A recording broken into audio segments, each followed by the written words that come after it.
Abordamos agora a segunda parte desta emissão, em que vamos ouvir o recapitulativo desta semana em África com Neidia Ribeiro, mas para já ficamos com a convidada de Luís Guita, a jornalista e doravante também realizadora Sofia Pinto Coelho. Reportagem. Um dia ela chegou a casa e disse-me que tinha um colega escurinho. E eu desatei-me a rir, perguntei o que é isso de escurinho. Fui falar com a professora. Senhora professora, desculpe lá, eu estou aqui para perguntar porque queria saber de que cor é a minha filha. Respondeu-me, escurinha. Escurinha. Diga-me lá, há alguma palavra escurinha no dicionário, cor escurinha? Olha, ela é preta. Achei que estava na altura dela saber quem nós éramos. É assim que começa Daniel e Daniela, o documentário que marca a estreia da jornalista Sofia Pinto Coelho como realizadora de uma longa-metragem. O filme, que em Portugal é já uma surpresa de bilheteira, desenrola-se através das conversas entre um pai, Daniel, de 83 anos, e uma filha, Daniela, de 12 anos, numa viagem de regresso às suas origens. Guiados pela vontade de ver, conhecer e conversar, pai e filha percorrem Cabo Verde, São Tomé e Príncipe e Guiné-Bissau e mais de 100 anos de história. Afinal, Daniel quer deixar à Daniela conhecimento e pensamento crítico. Nas conversas entre pai e filha, racismo, colonialismo, desenvolvimento africano, educação, história de África, memórias familiares e aspirações individuais fazem parte do diálogo. A realizadora Sofia Pinto Coelho começa por nos revelar o que está na origem de Daniel e Daniela. Eu conheci o Daniel Nunes há um bom par de anos porque fiz uma reportagem sobre a biblioteca dele. Estava a fazer uns trabalhos sobre a guerra colonial, vista através de cartas, de fotografias, de cinema e de livros. E soube que ele era dono de uma das maiores bibliotecas do mundo em mãos privadas sobre a África lusófona. Tem tudo. E hoje em dia terá quase 40 mil volumes. Portanto, entrevistei-o e percebi logo que ele era um homem que tinha 3 características que fazem dele uma pessoa interessante. É muito bonito, erudito e divertido. Eu diria mesmo desassombrado na forma como falava. E ele lá ficou, gostei da entrevista, fiz o programa. A seguir eu acabei por trabalhar aqui em Portugal num problema gravíssimo, que a maior parte dos portugueses desconhecia, que é o problema de muitos afrodescendentes, gente na casa dos 20, 30 anos. Estes afrodescendentes, por incúria dos pais, por problemas burocráticos ou por terem petty crimes, coisas de juventude, gamanço de um telemóvel, não conseguiam a nacionalidade portuguesa. E eu contactei em bairros sociais com dezenas destes miúdos e dos pais deles. Um deles eu lembro-me que vivia com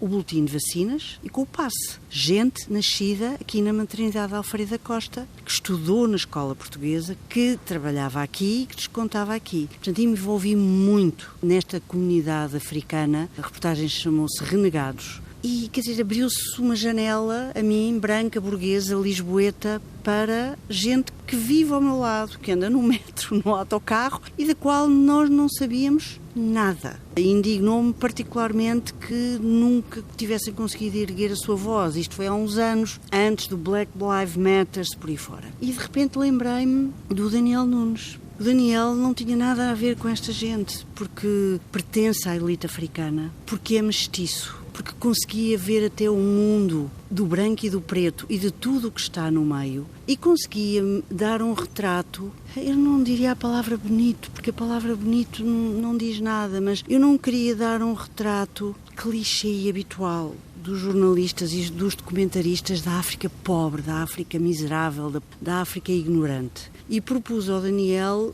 houve também a surpresa de o Daniel ter uma filha de 12 anos. Um pai de 82 com uma filha de 12, que ele, quando enviou, trouxe da Guiné-Bissau para lhe dar uma boa educação europeia. Eu propus-lhe porque é que nós não vamos ver a sua África. a sua Cabo Verde, onde você nasceu nos anos 40, a sua São Tomé e Príncipe, onde você cresceu profissionalmente e onde casou e teve os filhos mais velhos, e a África profunda, onde a Daniela nasceu e onde ela não ia há 4 anos e onde ela continuava a ter a mãe, que ela não via há 4 anos. E, portanto, foi este o projeto que eu lhes lancei. A partir desse projeto houve o avançar no terreno, o ir até São Tomé e Príncipe, Cabo Verde e Guiné-Bissau. Qual foi a reação do Daniel e da Daniela a essa proposta? A reação do Daniel foi, claro que sim, já, quando é que vamos? E a Daniela também. E eu tive a enorme sorte de eles terem tido esta dádiva comigo. Eles nunca me pediram para ver nada. Eles, aliás, viram pela primeira vez o documentário na sala de cinema.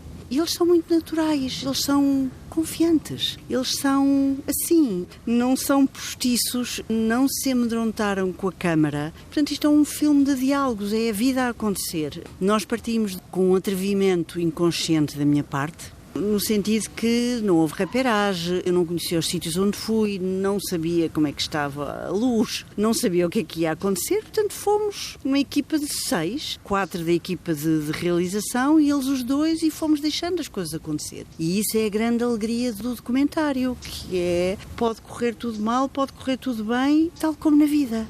Mas no terreno, quando a câmara estava ligada, os diálogos, as conversas, havia algo pensado previamente ou como é que acontecia? Eu, em algumas situações, estimulei o Daniel a conversar com a miúda sobre assuntos que me interessavam e que eu sabia que ele tinha uma posição, sobretudo a posição de um homem que ele próprio é uma testemunha da história. Ele próprio é história, pelo simples facto de ter 80 e tal anos. E, portanto, ele representa 40 anos do colonialismo, ele foi um alto funcionário público e representa 40 anos das pós-independências. E eu puxei por ele no sentido de colonialismo, racismo, desenvolvimento africano, educação, história da África. E, em algumas situações, ia-lhe dizendo ao Daniel, pergunte lá a Daniela isto ou aquilo, sendo que eu já sabia um bocadinho, conversei muito com ele, conhecia-o bem, sabia as posições dele, portanto, há esse estímulo, mas uma pessoa depois não manda nos diálogos, porque eles não são atores e eu não tinha diálogos escritos.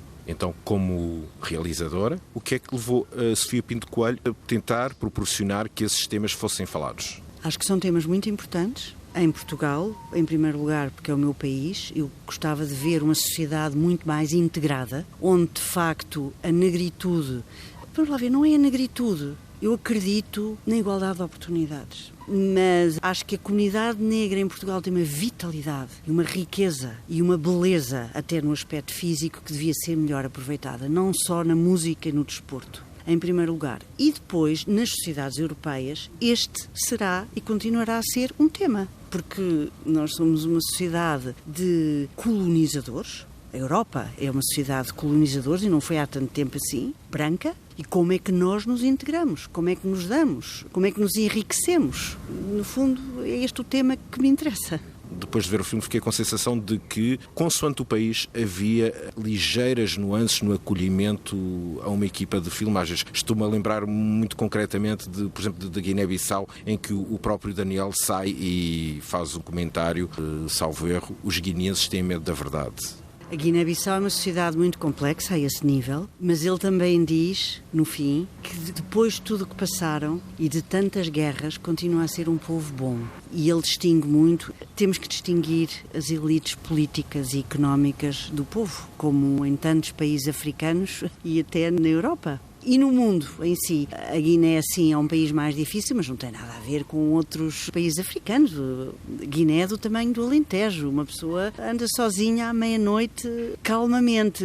Houve ali um erro estratégico de nos termos enfiado por uma rua proibida e ali o poder das armas e o poder indisciplinado das armas de facto mete medo. É mais amedrontador, evidentemente, que Cabo Verde do que São Tomé. Não é por acaso que, salvo erro, o Daniel, depois falando com a filha, diz algo que quem tem arma tem sempre razão. E a filha responde-lhe, razão?